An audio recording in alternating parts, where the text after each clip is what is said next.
Boa noite. Me chamo Roberto de Souza e trabalhei muitos anos em um abrigo para idosos.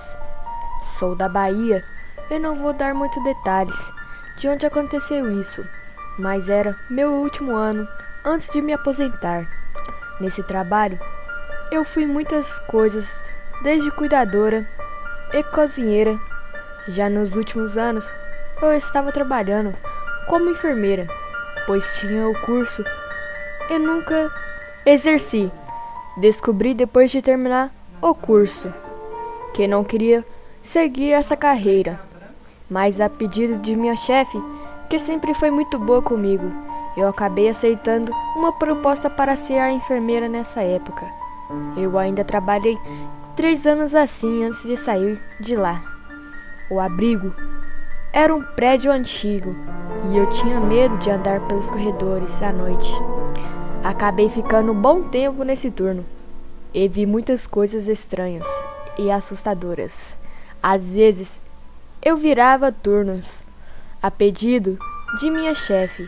Eu trabalhava muitas vezes sem dormir, o que não era difícil porque eu não conseguia pregar os olhos naquele lugar, com uma sensação de estar sendo observada.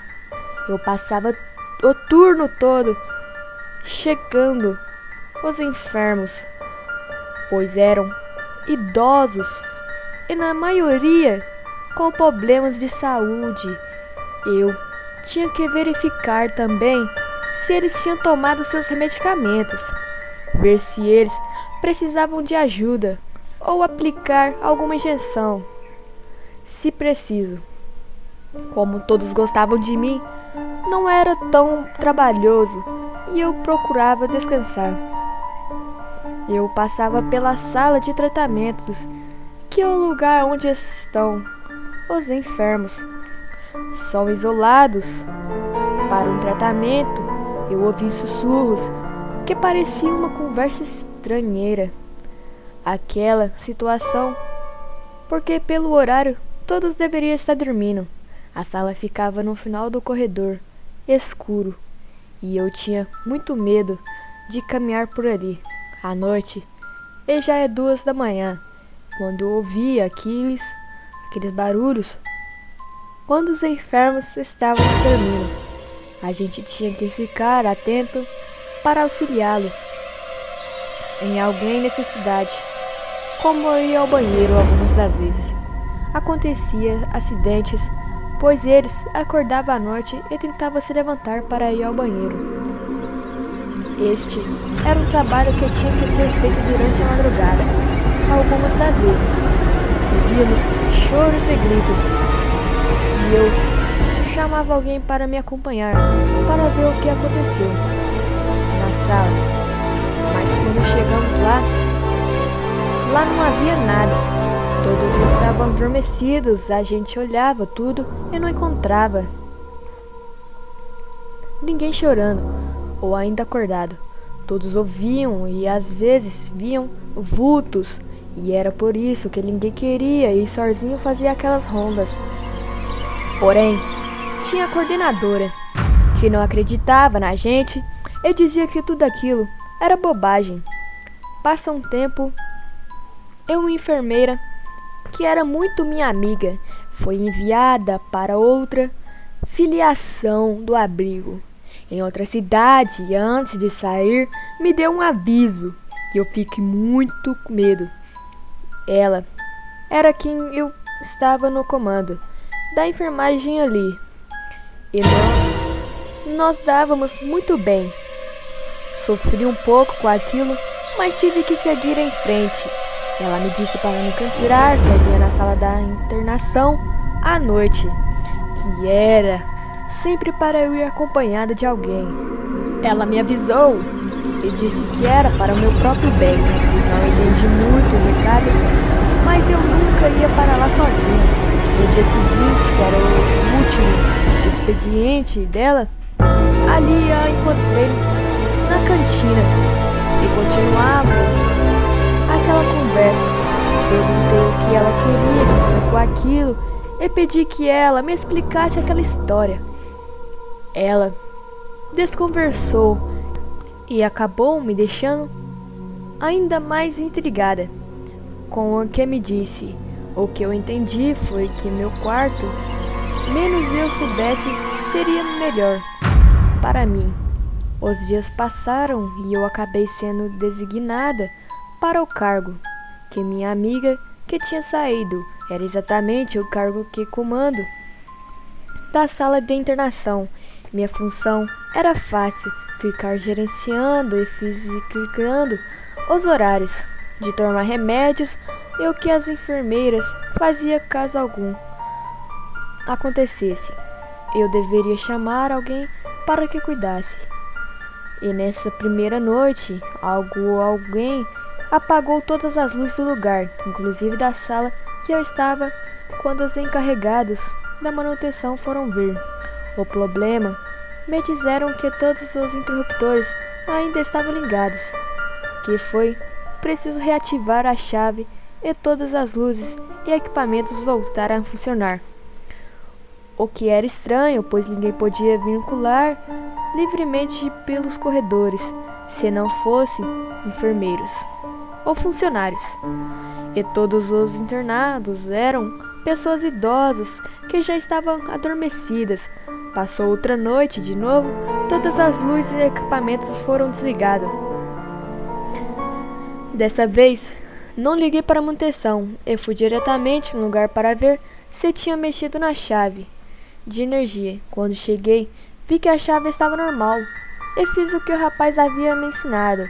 Com raiva, procurei por todo lugar a pessoa que tinha feito aquilo, mas não encontrei ninguém no fundo e eu sabia que aquilo era alguma coisa de alguém pregando. Os dias se passaram e a mesma coisa repetindo. Todas as noites alguém desligava todos os interruptores e eu tinha que ir até lá para resetar a chave. Irritada, no dia seguinte, fui até a chefe. Lhe contei tudo o que estava acontecendo.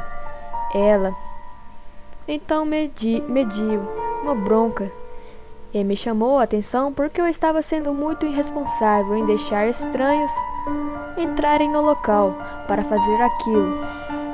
Foi aí que eu fiquei mais ainda irritada e saí para continuar meu trabalho.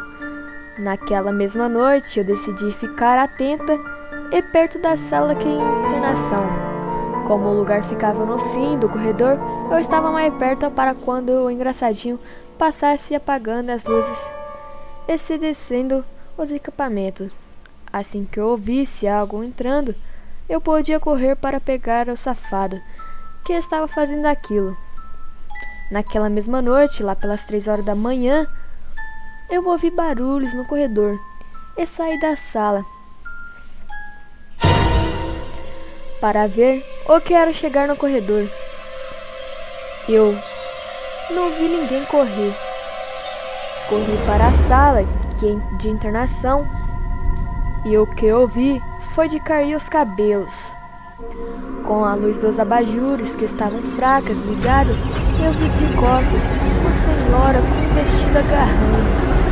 Um dos internados que dormia em uma cama.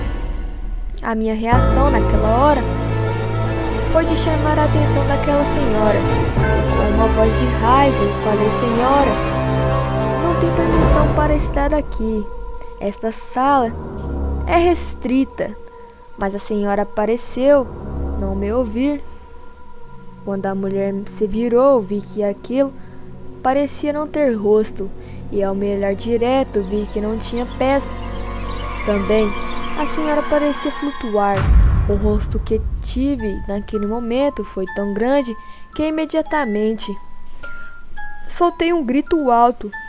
O grito foi tão escandaloso que os outros funcionários e enfermeiros vieram todos correndo para lá. Quando chegaram ali, me perguntaram o que estava acontecendo e viram todos os idosos acordados e assustados. Também, alguns até estavam de pé na sala. Todo mundo me viu chorando e eu estava muito perturbada e tremendo. E eu não conseguia pronunciar nenhuma palavra de tão em choque que eu estava. Depois que o susto passou, foi que eu consegui contar O que todos acreditaram na minha palavra, pois me viram tremer e em choque. A minha chefe também acreditou em minha história, porque quando o dia amanheceu, ela mandou chamar um padre para fazer algumas orações no abrigo. Quando ele chegou, notou que o ambiente parecia estar muito pesado. Ele nos disse que levaria alguns dias para limpar completamente todo o ambiente. E quando ele fazia o trabalho dele, a gente deveria mudar de sala para outro lugar. Poucos dias depois que a sala ficou trocada, os barulhos e as coisas estranhas também pararam de acontecer. Após muito tempo, eu lembrei do que ela com certeza já tinha visto algo parecido e queria me alertar a nunca entrar na sala e dar de cara com aquela senhora horrível. Boa noite.